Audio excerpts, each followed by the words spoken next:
Hello guys, today we will be looking at a masterpiece from Mishwan and Anand against Kasparov back in the 90s. Anand was only rated 2,690 at this time, and Kasparov was a full 100 points ahead of him at 2,790. The reason I really like this game is because of how Anand effortlessly slayed the Sicilian defense in this game, and I'm looking forward to checking it out. Anand had the white pieces in this game, and Kasparov had the black pieces. And Anand played e4 first move, and we have c5, which is the Sicilian defense. You have knight f3, d6, d4, c takes d4, knight takes d4, knight f6, knight c3, a6, and we have the Nardov variation of the French defense, of the Sicilian defense. And the Nardov variation has a lot of variations and lines. And Anand surprised Gary by playing f4, which is in the opening book, but it's not that common. But f4 is a very powerful move. It controls a lot of space on the queen side, and when you push this king pawn, it will you can get a good attack on it. And once you castle, you can bring out your rook, and then get a good attack on the king as well, which is one of the reasons I like this move as well, and it's what I usually play against the Sicilian. We have e6, which is an inaccuracy. The best move is either e4 or knight bd7, or just getting your queen out to stop bishop c4, but e6 was played, probably just to get this bishop out and maybe push b6 and then get this bishop out and bring the knight to d7. But this just lost Kasparov space, and it cost him heavily later on in the game.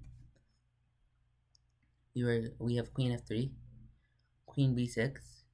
Just queen b6. What it does is that it attacks the knight for one thing, and if you do castle, then if you castle, you can't castle until you get rid of this queen due to this weakness here. a3, knight bd7, knight b3, maneuvering the knight back to get it out of the threat. If he had taken here, after a3, if you had taken here, then you would have lost either the queen, because now your queen is stuck. It doesn't have anywhere to go. If the bishop controls this diagonal, the queen defends these pawns. The knight stops the queen from going back to d5, and these pawns control a lot of area as well. And then this square is controlled by the bishop. This square is controlled by the b pawn. This square is controlled by the knight, which is why Anand played f3 just to trick Kasparov into making this move, but he didn't. He played knight d7 instead. You have knight b3, queen c7, g4, gaining a huge amount of space on the king side. h6, h4. Now he has all three of his king side pawns out, ready to attack the king side. And now both sides will probably have to castle queen side because of this pawn. This pawn is too strong to castle king side. But black's queen side is weak because he already pushed the c4 pawn. You have h5, g5, attacking the knight, knight g4, bishop d2, b5, getting some space on the king side. But what this effectively does is now your king is in the wide open. These pawns are the only thing defending it, and otherwise, once the white castles queen side, this rook, and the bishop will all come into play. A bishop h3, and knight b6. Knight b6 actually doesn't do anything much there.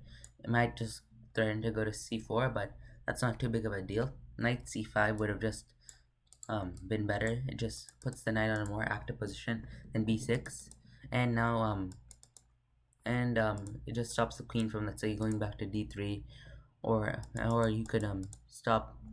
It just controls a lot of area in general, and the play combination would play something like this, and you would be able to take the knight and weaken the king side, which is also pretty cool, an added benefit. But knight b6 was played. uh, white castles queenside. Knight c4, bishop takes g4, h6 g4, queen takes g4, winning a pawn. Rook b8, g6, e5, and knight d4. And knight d4 wasn't an inaccuracy, but an e5 would have just opened the position up, and you would have to attempt to find a way to defend your king, because if you just took, then after f takes e5 you would have such an open king side that it's super hard to think about. We would have g takes f7, knight takes f7,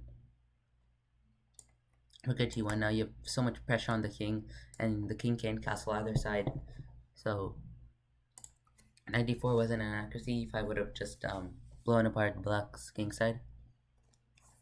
b4, which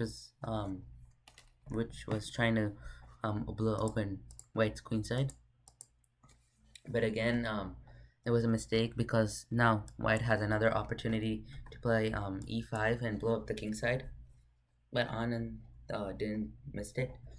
You have queen c5, a4, e5, finally stopping white from playing e5 himself. Knight f5, remaneuvering the knight to a better position. f6, queen e2, bishop takes f5, e takes f5. Now you see how the pawns are infiltrating the position and controlling a lot of territory, and there isn't really anything you can do about it unless you get rid of this pawn first, but then this pawn can just step up to take the position. Rook takes b5, and there wasn't anything much else you could do. You had to sack the exchange. You are getting a pawn, but at this point you can't, and you're not even getting this pawn because this queen is pinned.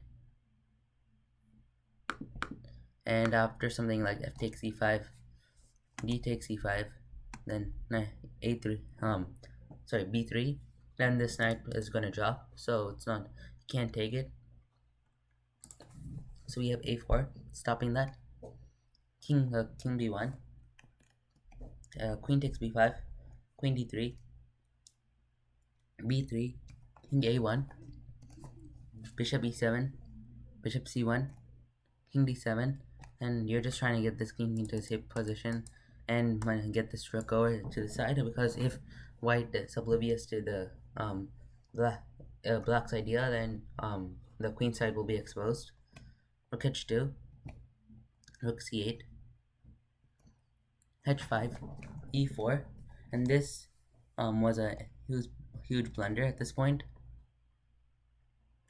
Rook a8 would have just been better, because it prepares so much stuff, such as this pawn push, and then after you take, you can just come down with your knight and dominate. Come down with your rook and dominate. But e4 was played, and this allowed this would have allowed queen takes e4, and then bishop f8, and then bishop f8 would have had to been played. Then you could just push these pawns, because with this queen in the center, and there's no way to really debunk the queen. But Anand missed this and played d5 instead. Now Kasparov made another blunder, 2 in a row, and played rook c5. What this does is it allows the queen to infiltrate the position, and queen takes d5 off just trading queens would have been such a more equalizing move and given Kasparov a lot of more fighting chances. So the evaluation only reads plus 1.2 at this point, but after this move, rook c5, it's all done. Now the evaluation reads 7.3.